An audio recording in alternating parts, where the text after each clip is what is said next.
ತುಂಬಾ ಅದ್ಭುತವಾಗಿ ಮೂಡ್ ಬಂದಿದೆ.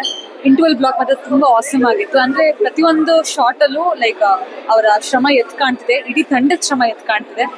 Waiting for the next block ಅಂದ್ರೆ ಇಂಟರ್ವಲ್ ಬ್ಲಾಕ್ ಮಾತ್ರ ತುಂಬಾ ಮೈ ಜುಮಾನ್ಸ ಆಗಿತ್ತು. ಬಹಳ ಖುಷಿ ಆಗ್ತಿದೆ ಆ ತರ ನೋಡ್ತೀವಿ. ದೈವದ ಬಗ್ಗೆ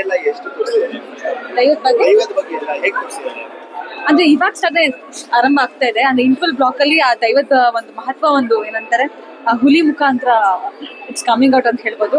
ಸೊ ವೆರಿ ಎಕ್ಸೈಟೆಡ್ ಈಗ ಸೆಕೆಂಡ್ ಹಾಫ್ ನೋಡೋದಕ್ಕೆ. ಕಣ್ಣಿಗೆ ಹಬ್ಬ ಅಂತ ಹೇಳ್ಬೋದು, ಕಣ್ಣಿಗೆ ನಿಜವಾಗ್ಲೂ ಹಬ್ಬ ಅಂತ ಹೇಳ್ಬೋದು. ಮತ್ತೆ ಪ್ರತಿಯೊಂದು ಶಾರ್ಟ್ ಅಲ್ಲೂ ಇಡೀ ತಂಡದ ಶ್ರಮ, ಒಂದೊಂದು ಸೀನ್ ಅಲ್ಲೂ ಆ ಶ್ರಮ ಹಾಕಿದಾರಲ್ಲ, ಅದು ಎದ್ದು ಕಾಣ್ತಿದೆ ಸ್ಕ್ರೀನ್ ಅಲ್ಲಿ.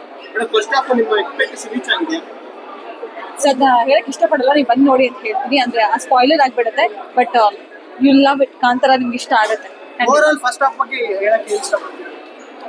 Hard work is like evident ಆಗಿ ಕಾಣ್ತಿದೆ ಅಂತ ಹೇಳ್ಬೋದು. ಅಂಡ್ ಬ್ಯೂಟಿಫುಲ್ ಏನಂತಾರೆ captures, at same time locations, costumes, everything it's come out really well. ತುಂಬಾ ಚೆನ್ನಾಗಿ ಬಂದಿದೆ. So you have to watch it. So ಏನೇನಿದ್ರು ಸೆಕೆಂಡ್ ಹಾಫ್ ಫಸ್ಟ್ ಹಾಫ್ ತುಂಬಾ ಆಕ್ಷನ್ಸ್ ಇದೆ, ಆಮೇಲೆ ಸೀಕ್ವೆನ್ಸ್ ಇದೆ, ಆಮೇಲೆ ಎಲ್ಲ ಆಕ್ಷನ್ ಸೀನ್ಸ್ ತುಂಬಾ ಚೆನ್ನಾಗಿ ಮಾಡಿದ್ದಾರೆ. ಕೆಲವೊಂದು ಆಕ್ಷನ್ ಸೀನ್ಸ್ ಅಲ್ಲಿ ಅದು ಜಂಪ್ ಎಲ್ಲ ಮಾಡಿದಾಗ ಅದು ಒಂದ್ ಸ್ವಲ್ಪ ಭಯ ಆಗತ್ತೆ. ತುಂಬಾ ಚೆನ್ನಾಗಿದೆ. ಸ್ಟೋರಿ ಲೈನ್ ಚೆನ್ನಾಗಿದೆ, ಡಿಫ್ರೆಂಟ್ ಇದೆ ಫಸ್ಟ್ ಮೂವಿಗಿಂತ. ನೋಡ್ಬೇಕು ಹೆಂಗಿದೆ. ಸಸ್ಪೆನ್ಸ್ ಇದೆ ತುಂಬಾ, ಆಕ್ಟಿಂಗ್ ಚೆನ್ನಾಗಿದೆ, ಡಿಫ್ರೆಂಟ್ ಇದೆ ಅಲ್ಲ, ಸಸ್ಪೆನ್ಸ್ ಕ್ರಿಯೇಷನ್ ಇದೆ. ನೋಡ್ಬೇಕು ಹೆಂಗಿದೆ.